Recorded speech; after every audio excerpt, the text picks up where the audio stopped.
សូមអនុមោទនាជ្រះថ្លាចំពោះតាជីគាត់បានរុញនៅសម្រាមបងនេះជាឧបករណ៍សម្រាប់រុញសម្រាមទៅមកទៅបែកញើសដែរបងអញ្ចឹងជ្រះថ្លាអនុមោទនាបងការរុញហ្នឹងវាមានទាំងស្លឹកឈើនិងធូលីហ្នឹងគឺវាអាចអស់ទៅទាំងធូលីនិងស្លឹកឈើផងដែរហើយអានិសង្ឃនៃការ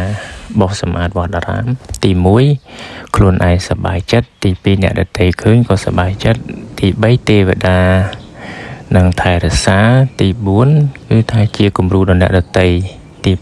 5កើតមកមានរូបស្អាតទី6ទៅកើតនៅក្នុងស្ថានសួគ៌នឹងពរដោយសារអានិសង្ឃនៃការបោសនៅសម្រាប់នេះឯងពរសូមអនុមោទនា